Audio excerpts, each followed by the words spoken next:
Las claves de la información. Seguilas en Asteriscos con José Calero e Iván Damianovich.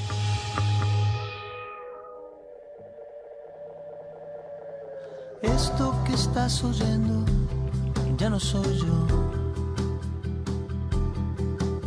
Es el eco del eco del eco de un sentimiento.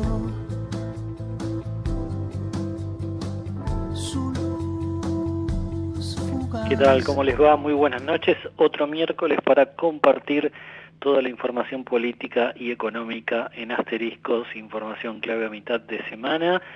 Bueno, por si le faltaran conflictos a la Argentina, recrudeció la disputa que plantean los grupos mapuches en el sur del país, en la Patagonia, desde Villa Langostura hasta Esquel. Hay ola de ataques por parte de grupos, organizaciones mapuches que habían sido desalojadas de la Villa Mascardi, atacaron una capilla, cortaron la ruta 40, bloquearon el paso de la Trochita, el trencito, y vandalizaron el parque Los Alerces en Chubut, entre otros ataques que realizaron en el sur del país. El gobierno desalojó a los grupos mapuches, pero no detuvo a nadie, y hay muchas dudas sobre cuál será el futuro de las acciones de estos grupos en el sur. Reclaman tierras como propias, habían llegado a tomar unas 40 hectáreas, y bueno, esto también le agrega incertidumbre a la Argentina. Si nosotros lo vemos con alarma desde el país, imagínense cómo lo ven los inversores internacionales, que se preguntan si el Estado argentino realmente controla todo su territorio o hay partes en disputa. Lo vamos a analizar ahora junto a Iván Damianovich. ¿Cómo estás, Iván? Muy bien, José, buenas noches, ¿cómo estás? Bueno, realmente llama la atención la capacidad de despliegue de estos grupos mapuches. Hoy hubo ataques en distintos lugares del sur del país, y un gobierno que, bueno, fue a desalojarlos, pero no detuvo a nadie, ¿no? Claro, José, si bien todavía las fuerzas de seguridad están en la zona, particularmente en la zona cercana a Villa Mascardi, lo concreto es que todavía no se ve una decisión activa, una toma de posición efectiva sobre esta problemática que aqueja a parte de la Patagonia, pero que es realmente de proporciones muy peligrosas del otro lado de la frontera. Estoy hablando de Chile. En Chile, donde sabemos que las fuerzas represivas tienen todavía mucha más capacidad, se les ha convertido esta situación en un conflicto, te diría, que va camino a parecerse lo que podrían ser en Colombia las FARC, es decir, grupos armados que desconocen al Estado como entidad y que actúan con reglas por fuera del sistema, incluso llegando a la violencia que evidentemente estamos viendo también de este lado de la cordillera, ¿no? Como bien decías, José, en la Fuerza de Seguridad enfatizaron hoy que están listos por si vuelven, pero la actitud no es una actitud más bien, digamos, proactiva, sino al contrario, advierten, cierta flexibilidad, para llamar de alguna manera, a actos que son reprochables desde todo punto de vista. Hoy mismo amaneció la capilla de Villa Langostura con pintadas y algún intento de incendio también. El cura párroco de ahí consideró que no debe tratarse de la comunidad mapuche, sino de algunos inadaptados. Y efectivamente, José, acá me parece que la distinción importante que hay que hacer es que no se trata necesariamente de descendientes de mapuches, que los hay muchos en toda la Patagonia, en la Argentina, sino más bien de, en todo caso, grupos que han buscado y que buscan vandalizar, generar acciones intimidatorias, quedarse con tierras privadas, amedrentar a las fuerzas policíacas y hacer un gran negocio. Y esto basta con ir a algunos lugares cercanos a Villa Langostura para darse cuenta de que si uno pretende hacer alguna excursión de tipo turística por fuera del circuito tradicional, puede encontrarse con banderas mapuches que exigen el pago de un estacionamiento. Básicamente, unos trapitos en las zonas turísticas, para llamarlo de algún modo. Este ejemplo, como algunos otros, forman parte de esta situación que, de no controlarse a tiempo, puede todavía convertirse en una pesadilla mayor. Bueno, en la zona del lago Mascardi, según dicen los reportes que llegan de la Patagonia, habían construido un campamento con casas, habían hecho barricadas, también colocado alambres de púa. Indudablemente hay cierto despliegue y capacidad de desarrollar esta ocupación. El Estado debería empezar a discutir a fondo esto y llegar a una posición clara.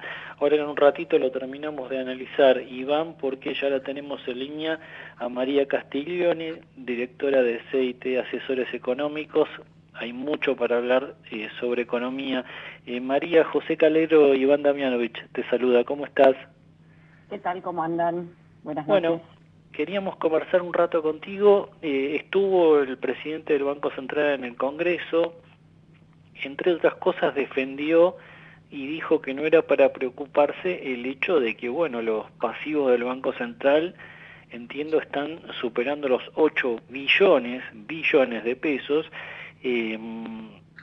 Para el Banco Central parece no ser motivo esto de preocupación, y queríamos tener un poco tu opinión. ¿Cómo analizas este escenario, María?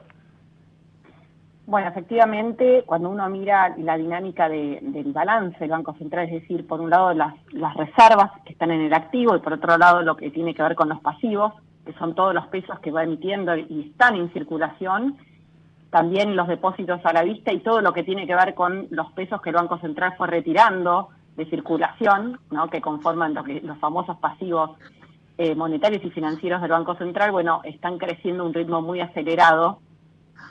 Y de hecho, a pesar de esos esfuerzos, sigue habiendo una cantidad de pesos dando vueltas en la economía que están por arriba de lo que la gente quiere demandar, y por eso es que hay inflación en forma sostenida ya hace mucho tiempo, ¿no?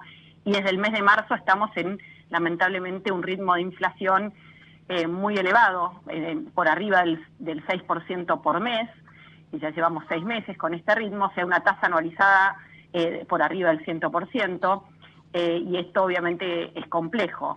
La operación del dólar soja fue otra manera, porque el Banco Central, frente a este panorama, cuando Massa asumió el ministerio, anunció que el gobierno iba a dejar de pedirle al Tesoro, iba a dejar de pedir al Banco Central financiamiento monetario para ayudar a contener esta dinámica que estábamos hablando recién, y sin embargo, con el dólar soja esto no ocurrió, porque si bien no lo financió en forma directa, el hecho de comprar dólares a 200 y venderlos a 140, en el caso de lo que fue toda la liquidación de soja, generó una pérdida contable al Banco Central y además una emisión adicional de pesos que el Banco Central tiene que absorber de otra forma. De hecho, ahora, María, sí. Iván Damianovich, buenas noches, ¿cómo estás? Para poder entenderlo, porque me parece que así, digamos, entre todos podemos hacer una lectura más precisa en algún sentido, no porque no lo sea, pero evitando el tecnicismo. Digo, en definitiva, entonces, el dólar soja, que parecía ser la gran salvación para engrosar las reservas, termina siendo un boomerang, porque efectivamente esto termina en emisión y esto presiona sobre la inflación. Entonces, ¿cuál es el beneficio al final del camino? Bueno, en realidad lo que logró el dólar soja en el corto plazo fue hacer que el Banco Central se pudiera hacer de reservas, es decir, pudiera intervenir en el mercado y comprar reservas. Una parte las usó para que se financien importaciones y algunas otras demandas de divisas, y en el neto logró acumular algo de reservas.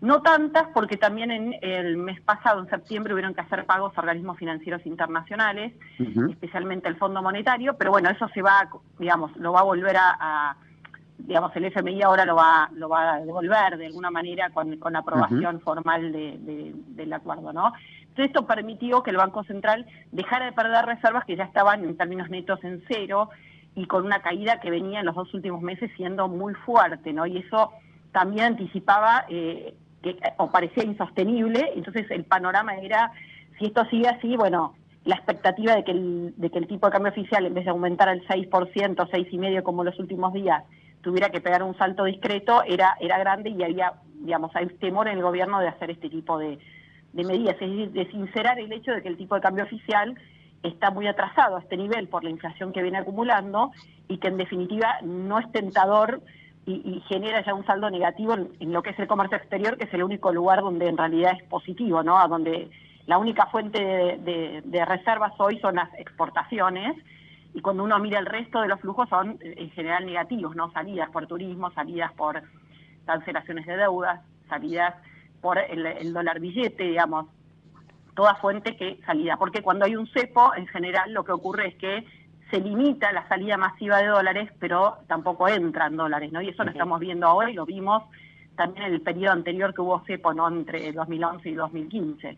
Con ahora, lo cual, María, ese fue el objetivo principal, sí, del dólar soja, pero de vuelta, una buena parte de eso fue probablemente exportaciones que se habían demorado, porque recordemos que esta idea de un dólar especial para la soja venía hablándose antes, se demoró en agosto, entonces hubo muy poca liquidación del sector agroindustrial, y por otro lado, probablemente ahora en octubre, noviembre y diciembre haya menos liquidación del campo, que ya liquidó ahora, con lo cual, como vos decías, es un gran desafío, y de hecho hoy ya vimos un balance negativo, pequeño, pero negativo en el mercado de cambios, ¿no? El mercado oficial.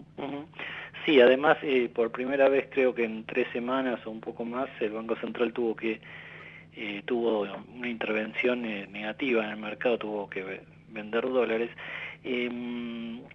María, cuando le preguntaron al presidente del Banco Central qué pasaba con esta diferencia entre el dólar a 200 que se pagó a los ojeros y el dólar a 140 en el mercado mayorista, él dijo que no afectaba al Banco Central porque el Tesoro le dio una letra de respaldo justamente al Banco Central por esa diferencia. ¿Cuál es tu análisis de eso? Sí, efectivamente eso es así, pero ¿qué pasa? No es lo mismo un activo, digamos, esos pasivos respaldados por dólares o divisas, que por una letra intransferible, que también está en el activo del Banco Central, pero que no se puede negociar, que no se puede hacer nada. Es decir, es como, digamos, contablemente está salvada la ecuación, pero en realidad el Banco Central tiene un balance mucho más debilitado. Porque si esos pesos se volcaran al mercado y quisieran ir al dólar, el Banco Central tiene menos dólares para respaldarlos, ¿no?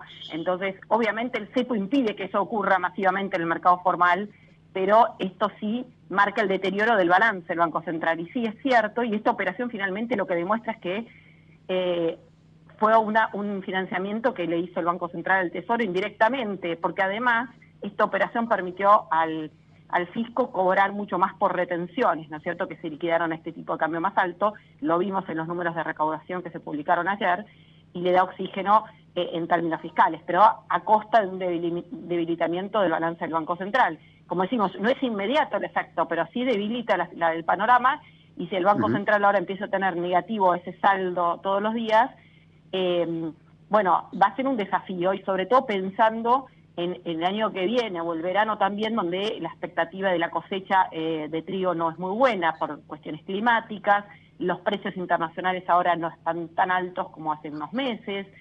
Entonces el gran signo de pregunta es qué va a pasar en la dinámica, ¿no?, en los próximos meses. Y bueno, por eso también ayer el gobierno anunció nuevas restricciones a las importaciones, que anunciaron que un montón de productos que antes tenían licencias automáticas pasan a tener no automáticas, es decir, más regulaciones para lo que tiene que ver con las importaciones. Y bueno, todavía no está en vigencia, pero sigue dando vueltas la idea de aplicar más trabas o impuestos al turismo, ¿no?, al dólar, que se llama dólar turista, ¿no?, que ha tenido incrementos de impuestos. Es decir, todas formas de intentar reducir la pérdida de reservas.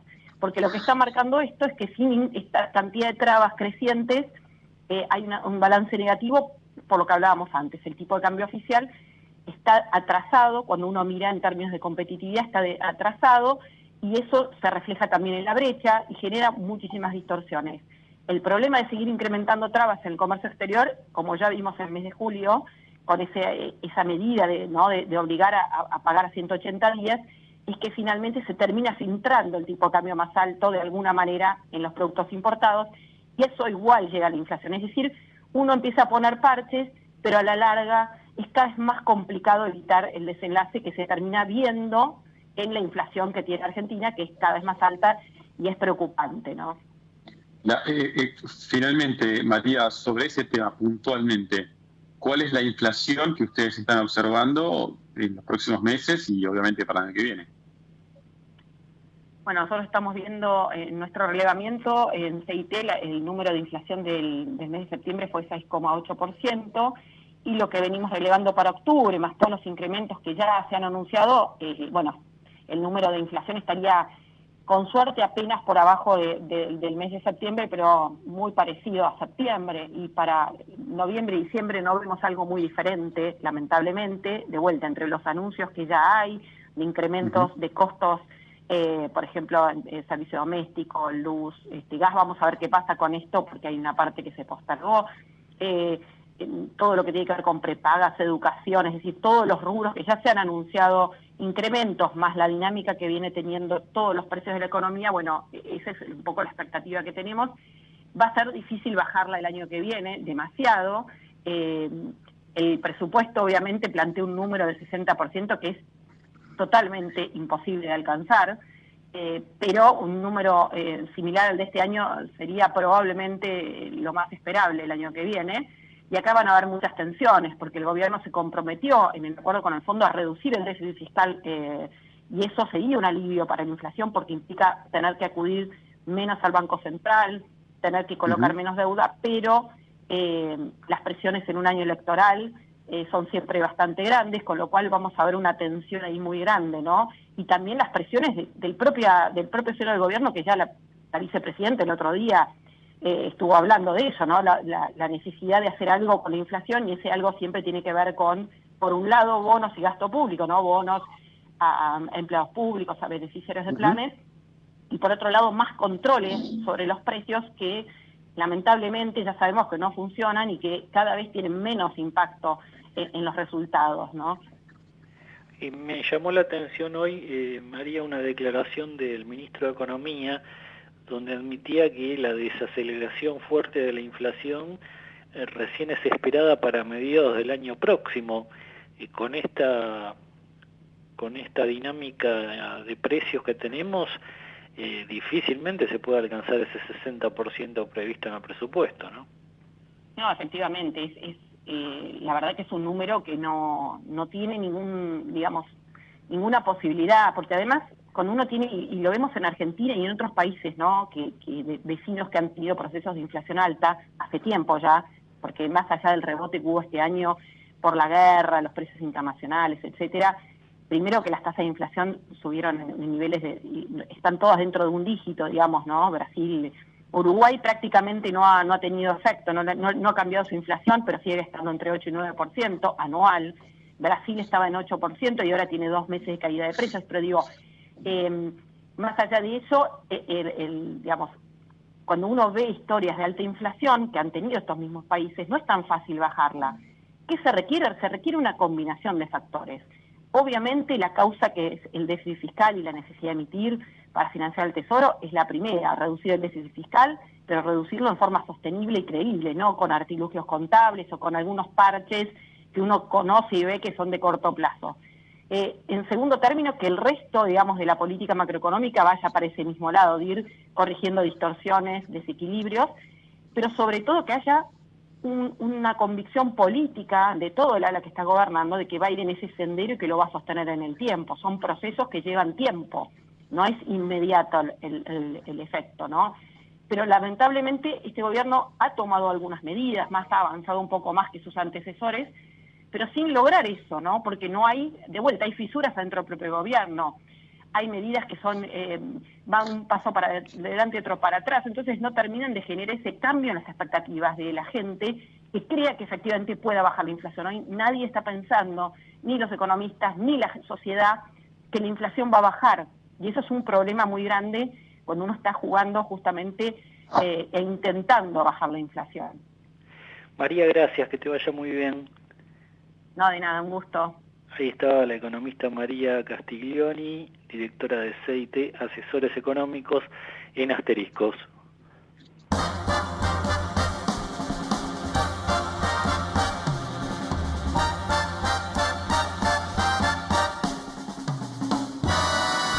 She gets too hungry for dinner at 8. I'm starving. She loves the theater, but she never comes late. I never bother with people that I hate. That's why this chick is a tramp. She doesn't like crap games with barons and earls. I won't go to Harlem in diamonds and pearls. And I definitely won't dish our dirt with the rest of those girls. That's why the lady is a tramp. I love the free, fresh wind in my hair. Life without care. Oh, I'm so broke. It's oak. I hate California. It's crowded and damn. That's Bien, why pasaron 25 minutos de las 20. Iván, quería retomar un poco y cerrar el tema de los mapuches en el sur, las dificultades que encuentra el gobierno ante conflictos de estas características, ¿no? Porque, José, en algún sentido son conflictos que van como quedando debajo de la alfombra. La verdad es que cuando uno se asoma, esto viene sucediendo durante muchos años. Es decir, la presencia de encapuchados, la presencia de personas que llegan desde otros lugares digamos, la Argentina o incluso de Chile, se ha vuelto algo bastante frecuente en algunos lugares de la Patagonia. Y bueno, los lugareños se van como acostumbrando, vienen alzando su voz desde hace mucho tiempo, no solamente lo que tiene que ver con el gobierno de Alberto Fernández. Esto viene sucediendo ya desde hace, te diría, desde el último gobierno de Cristina Fernández de Kirchner.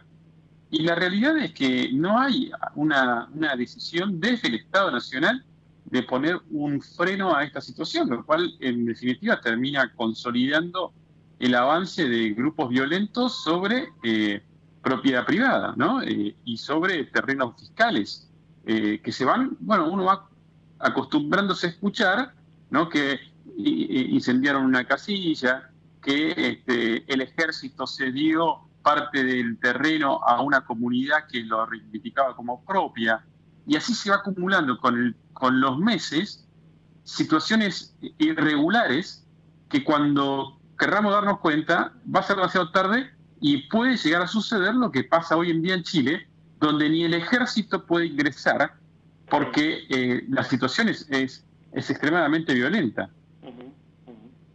Bueno, las tomas en el sur tienen una raíz indudablemente que en algún momento va a haber que discutir a fondo en todo el frente político, pero la cuestión de las tomas es como que está generalizada en la Argentina. Tenemos las tomas frente al Ministerio de Desarrollo Social, los piquetes, tuvimos hasta hace unas horas las tomas en los colegios porteños. La lógica de la reivindicación de determinadas cuestiones o cuestionamiento de determinadas políticas, enseguida se recurre a la toma, ¿no? Es que esto sucede como lamentablemente se están arbitrando las situaciones en la Argentina.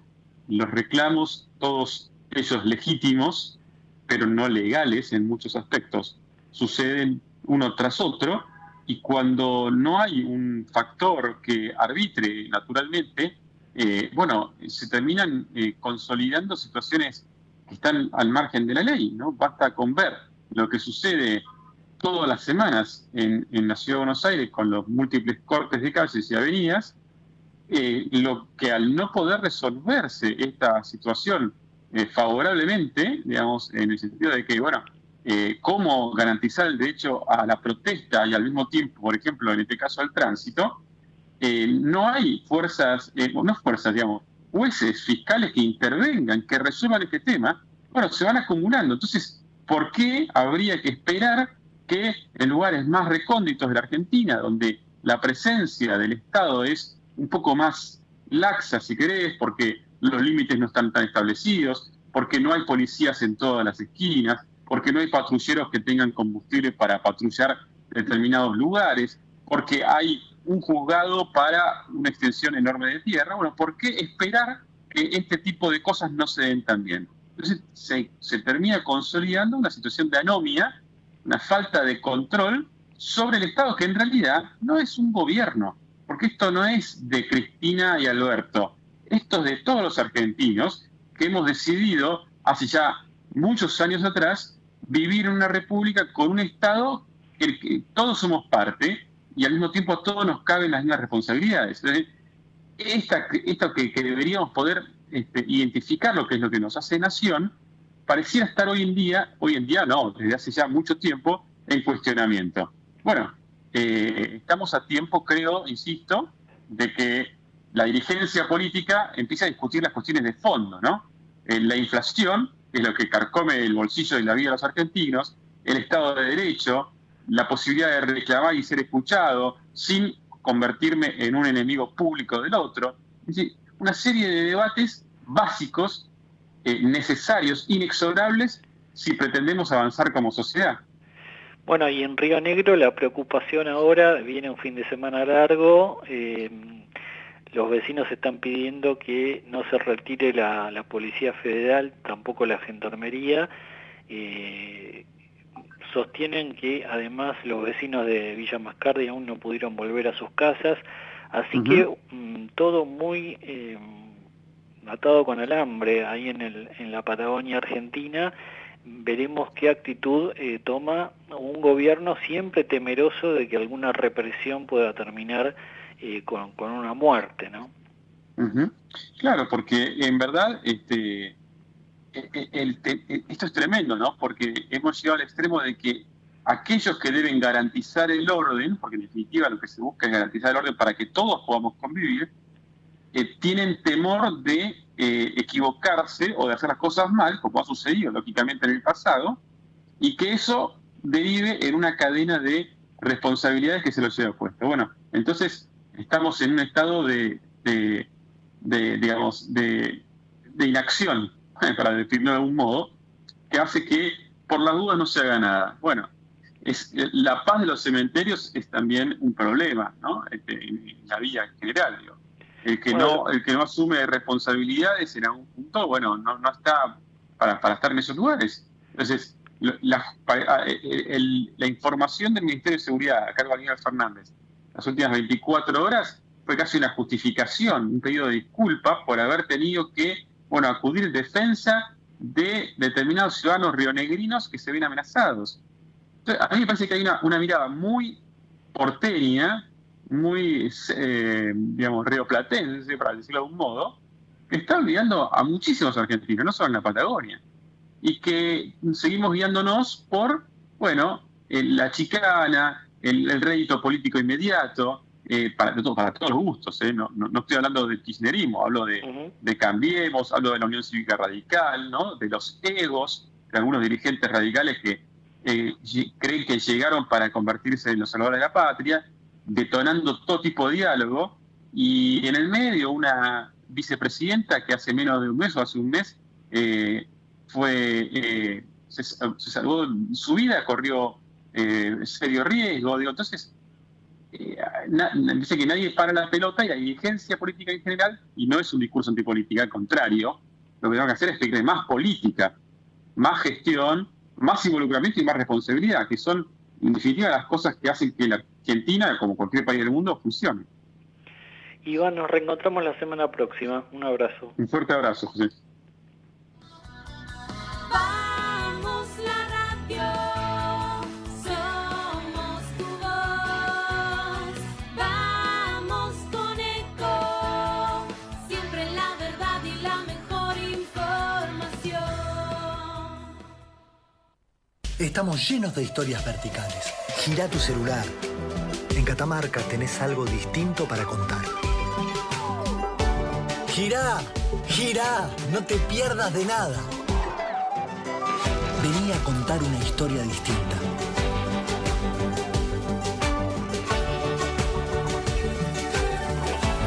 ¿Querés descubrir algo distinto? Girá y vení a Catamarca.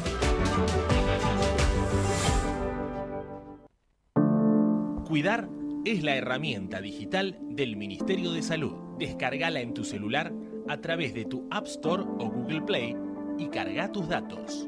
La aplicación te permite hacer un autodiagnóstico, acceder a tus certificados y consultar el resultado de tu hisopado. Ahora podés acceder a la información provista por el Ministerio de Salud y ver tu diagnóstico COVID-19 de forma rápida y sencilla. App Cuidar. Sigamos cuidándonos. Gobierno del Pueblo de Merlo. Intendencia Menéndez. Informate en ecomedios.com. Seguinos en Facebook. Ecomedios Live. Acompañan a José Calero en Asteriscos. Dale a tu campo todo lo que tu campo necesita. Con Credicop podés. Ahora con tu tarjeta Agrocabal podés financiar la compra en YPF Agro del combustible y los insumos que necesitas. Consulta las condiciones en tu distribuidor YPF Agro de confianza. Solicita tu tarjeta Agrocabal en www.bancocredicop.coop. Y que a tu campo no le falte nada. Banco Credicop Cooperativo. La banca solidaria. Cartera comercial sujeto a evaluación crediticia y al cumplimiento de los requisitos exigidos por Banco Credicop. Más información en www.bancocredicop.coop. Desde el día 1 estamos transformando. Y no paramos, porque tenemos un plan. Seguir mejorando la calidad de vida de todos nosotros. La transformación no para. Buenos Aires Ciudad. Conoce más en buenosaires.gov.ar/transformación. El Banco Provincia cumple 200 años y lo va a celebrar haciendo una flor de torta de cumpleaños. Van a haber miles de porciones para que miles de personas puedan celebrar junto al Banco su bicentenario. Conoce más en bancoprovincia.com.ar. ¿Sabías que todos los accidentes por inhalación de monóxido de carbono son evitables? Controla que la llama de tus artefactos sea siempre de color azul. Verifica que las rejillas cuenten con salida al exterior y que las ventilaciones no estén tapadas ni sucias. Y no olvides ventilar los ambientes de tu hogar todos los días. Metrogas, damos calor. Grupo Petersen, desde 1920, construyendo el país. Auspicia este programa Banco Comafi. Si te va bien, nos va bien. Convivir es cuidarnos. Legislatura de la Ciudad Autónoma de Buenos Aires. En el Banco Ciudad tenés todo para que manejes tu dinero cada día más fácil. Podés abrir una caja de ahorro gratis de manera online o sacar plata del cajero sin tarjeta. Con el Ciudad podés hacer mucho y más también, porque tenés todo en el Ciudad. Conocé más en bancociudad.com.ar y simplifica tus gestiones de manera segura. Entrá al Ciudad. Vení al banco que te banca. Comisión de apertura, mantenimiento de cuenta y emisión de tarjeta de débito 100% bonificada. La propuesta corresponde a cartera de consumo. BGH, más de 100 años de historia en la innovación, el desarrollo y la comercialización de productos y servicios tecnológicos de vanguardia para personas, empresas y gobiernos.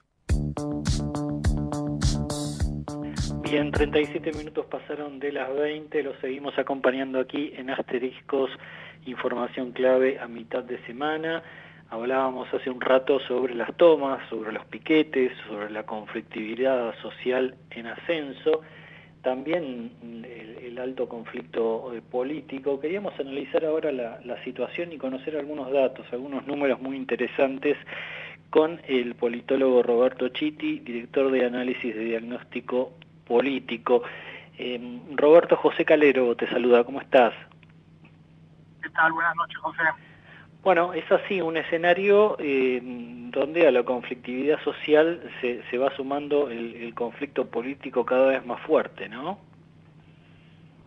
Bueno, sí, lo que ha ocurrido en las últimas semanas es que a un conflicto de tipo social que venía caracterizando los últimos tiempos, en particular este año con una coyuntura basada en una situación económica cada vez más delicada, esas condiciones objetivas dadas por la situación social, se le añaden en estas últimas semanas condimentos de tipo político. Esto se dio sobre todo a partir del pedido de condena del fiscal Luciani a Cristina Kirchner, que derivó en protestas en las calles y otro tipo, digamos, de tensiones de carácter político, y ahora también, en estas últimas semanas, con el recrudecimiento de la violencia en la zona de la cordillera, con las tomas y los ataques de una agrupación denominada Mapuche, y después conflictos de tipo sindical y demás. Entonces, todo ese tipo de situaciones tienen un impacto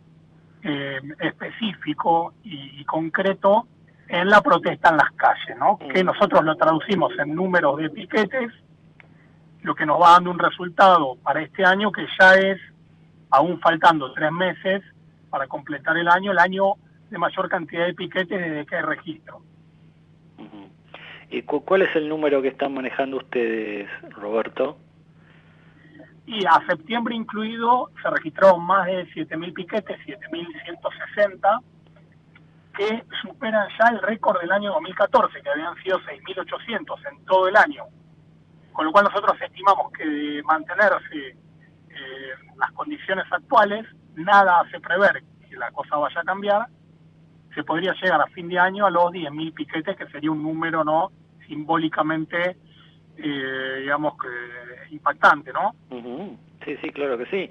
Ahora, yendo al análisis político y el posicionamiento del oficialismo y de la oposición, nos encontramos que en el frente de todos, su líder clara, que es la vicepresidenta Cristina Kirchner, parecería sentirse más cómoda cuando enfrenta en el discurso político y en el conflicto a Mauricio Macri, el expresidente, y por la oposición, donde ya está más discutido cuál es el liderazgo y tal vez deba dirimirse en las PASO si es que finalmente se realizan, también cuando habla Mauricio Macri parecería estar más cómodo en enfrentarse a Cristina, ¿no?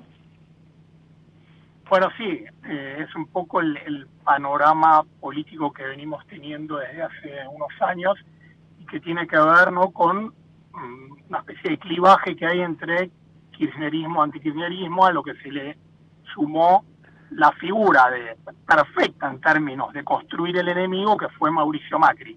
Esto, que fue lo que siempre en alguna medida, digamos, ambicionó el kirchnerismo, tener enfrente una fuerza que pudiera ser catalogada de derecha, se consumó luego del año 2015 con la presidencia de Macri, pero bueno, un poco se dio circularmente la situación, porque fue el mismo gobierno de Macri el que generó las condiciones para que vuelva a ganar el kirchnerismo, que era algo impensado a fines de 2014, ¿no? Entonces, en este escenario, un poco está dada esa situación actualmente en condiciones similares.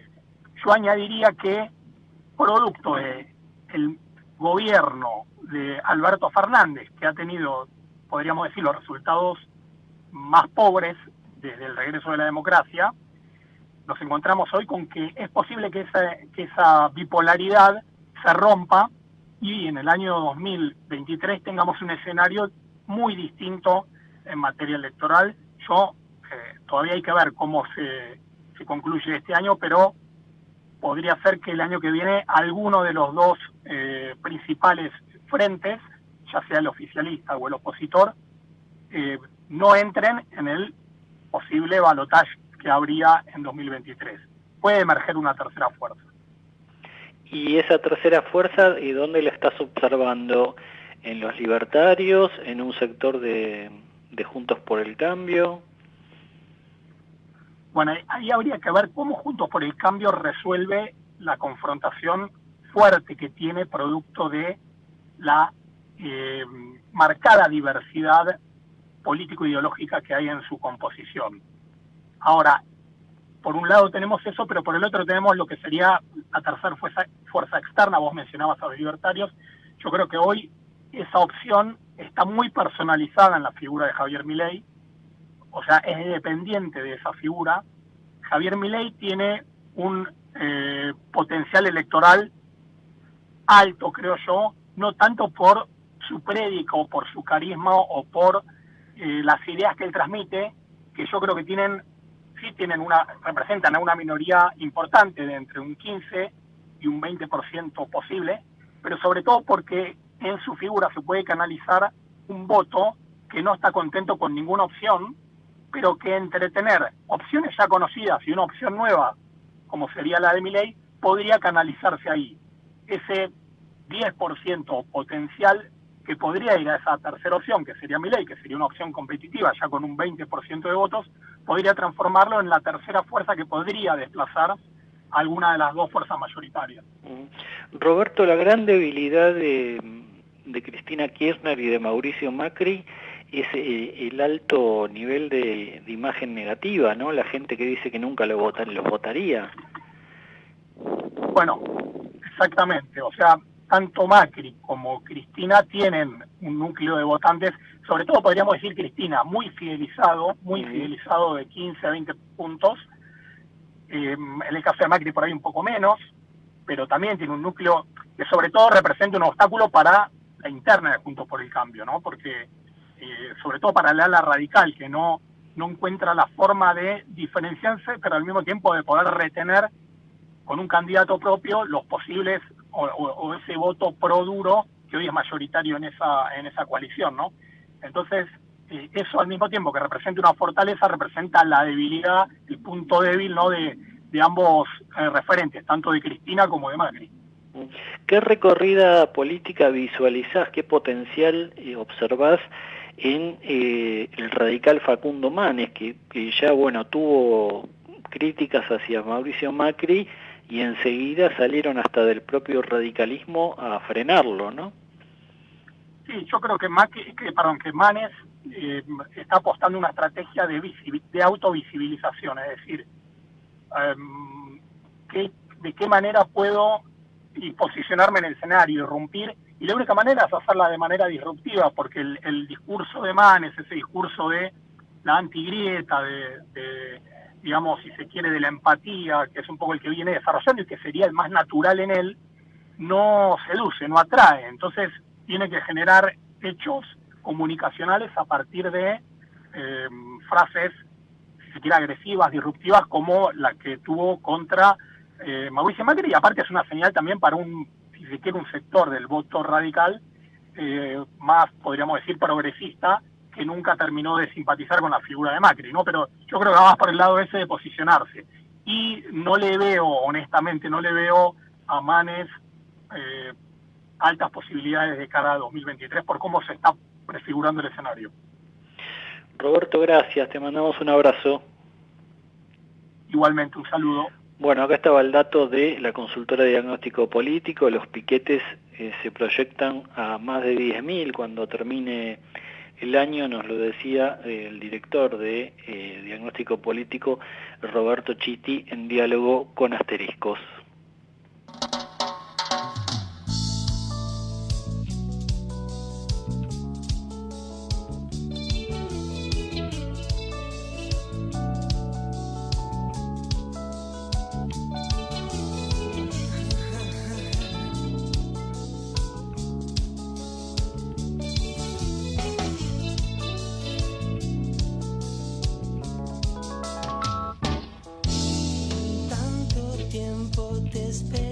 Sentado aquí, que ya el invierno me alcanzó sin gamulan. Será por eso que hoy estamos aquí, no hay nadie más que vos y yo.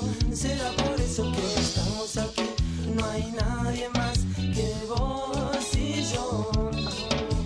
Tantas veces lo soñé como real, que quiso el tiempo y quiso nada más. Será por eso que hoy estamos aquí.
sin gamula. Será por eso que hoy estamos aquí, no hay nadie más que vos y yo. Será por eso que hoy estamos aquí, no hay nadie más que vos y yo. Será por eso que hoy estamos aquí, no hay nadie más que vos y yo.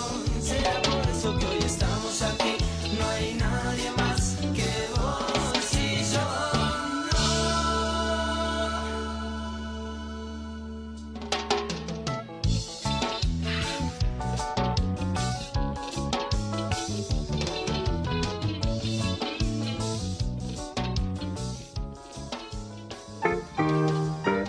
Ahora, las claves de la información bonaerense en Asteriscos. Bien, y toda la información de la provincia de Buenos Aires llega de la mano de Juan Andrés Paulenco. ¿Cómo anda, Juan? Muy buenas noches, José, buenas noches a toda la audiencia. Bueno, antes de pasar a la grilla de temas, quería preguntarte cómo anda el gobernador Axel Kicillof, si se está moviendo políticamente. Se habla de que puede ser ir por la reelección el año próximo para quedarse en la provincia, que sería el refugio de Cristina Kirchner. Sí, está manteniendo en forma discreta reuniones con intendentes referentes de secciones políticas y hasta ahora todo está indicando que va por el camino correcto. Yo creo que Kicillof iría a la reelección. La duda estaría, sí, mantiene la misma fórmula, él ya expresó y sugirió de que sí por Verónica Magario, o puede haber algún cambio, ¿no? O sea, acá el peronismo de La Matanza va a sugerir Fernando Espinosa. ¿La Matanza, Espinosa tiene la posibilidad de reelegirse? Sí, tiene la posibilidad de reelegir teniendo en cuenta, y te comento a vos y a la audiencia, de que se llegó a un acuerdo para que no esté en vigencia la ley que se había votado en su momento en diputados y senadores de acortar mandato. Todos los intendentes tienen un periodo más. Bueno, agarran el cargo, no lo alargan más, ¿eh? Y sí, sí.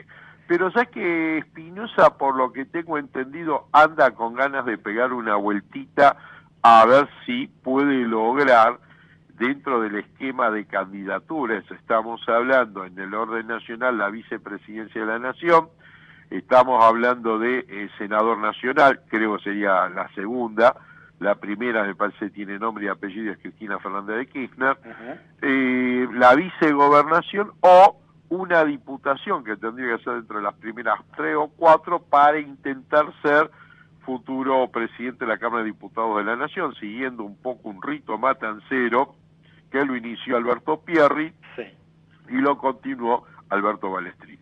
Alberto Pierri con Carlos Menem, ¿no? Exactamente, y Alberto Balestrini fue diputado con Carlos Menem, pero después fue presidente de la Cámara en la época primero de Néstor Kirchner y después ya Alberto Balestrini fue vicegobernador. Bien, Juan, ¿qué está pasando con la cuestión de los subsidios y los clubes de barrio en la provincia? Bueno, una buena noticia, ¿no? Porque el presidente Alberto Fernández, junto a Sergio Massa, representando a la economía, Matías Lame por el deporte, en Malvinas Argentinas, cerraron y presentaron esta idea de subsidiar a los clubes. Acá, a ver, no estamos hablando de Boca, River, Vélez Sarsfield, estamos hablando de esos queridos clubes de barrio que tanto hacen para sacar a los chicos de la calle y que siempre tienen todos los meses un talón de Aquiles que son las tarifas de luz, gas y demás, ¿no? Entonces, de esta manera van a recibir subsidios. Repasemos que serían 8.000 clubes en todo el país, de los cuales 2.000 son de la provincia de Buenos Aires, y haciendo memoria, en la época de la pandemia habían recibido montos de 60.000 pesos hasta 600.000 en aquella época, ¿no? Bien, ¿novedades en cuanto a la educación en la provincia? Sí, ingresó un proyecto de ley de la diputada del ARI Maricel Echecoy Moro, donde propone incorporar una materia más a partir de diciembre, esto ya tiene media sanción de diputados, faltaría senadores, para estudiantes de quinto y sexto año de colegio secundario. ¿Qué estamos hablando? Sería una materia denominada conocimientos sobre economía. Y acá yo hago esta reflexión, digo, a ver, economía hoy existe, pero claro, era la historia de la economía. Esto ya tiene que ver con manejo de dinero, finanzas personales, derecho, usuario financiero, y acá creo que va al tema de las cuasimonedas y tendrá que ver con respecto a criptomonedas, etcétera, etcétera, para que los chicos estén actualizados. Bueno, capaz que alguno de la nueva generación le encuentra la vuelta a la inflación, veremos. ¿Qué está haciendo el presidente Alberto Fernández? Tiene una agenda cada vez más limitada, tiene una agenda de presidente en país europeo, donde hoy un primer ministro que toma las riendas de la política, pero tiene llegada el jefe de Estado a los movimientos sociales. ¿Qué está haciendo en ese sentido, Juan? Bueno, a ver, le sugirió, hoy el presidente Alberto Fernández está apoyando y defiende las PASO, mientras que los gobernadores y referentes de la cámpora están diciendo, no, a ver, las PASO se gastaría mucho dinero, en las PASO nos pueden aparecer candidatos que nosotros no tenemos pensado, pero bueno, Alberto Fernández dio bandera verde a, por ejemplo, Leandro Santoro, que está defendiendo las PASO, a la gente de los movimientos piqueteros, como por ejemplo Emilio Pérsico, el Chino Navarro, y claro, hay un tema. Hay distritos en los cuales Levita tiene un buen trabajo y quiere poner candidatos. Uno de ellos es La Matanza, con la diputada provincial Patricia Cubría, otro sería Lanús con Batallés, el Chino Navarro por Lomas de Zamora, y también en zonas como Merlo, Moreno, que Levita tiene un trabajo y quiere poner a sus candidatos, por lo menos que tengan la posibilidad de presentarse, ¿no?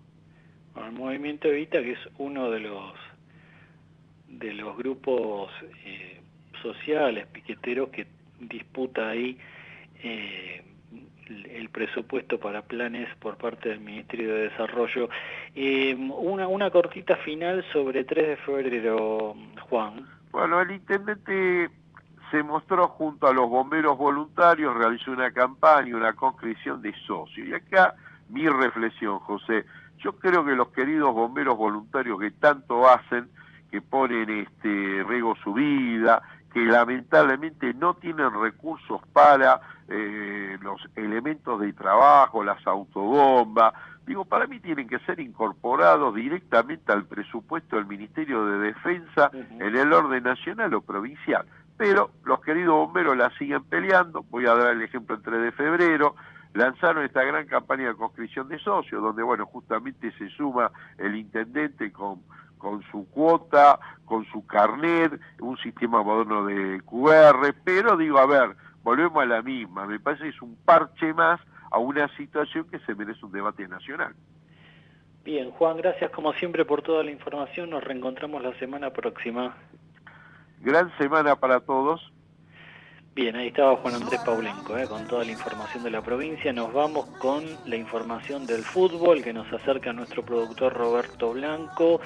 El puntero Atlético Tucumán le ganó a Platense 2-1, queda ahora a 2 puntos sobre Boca. Este jueves el Geneise recibe a Gimnasia y Esgrima La Plata.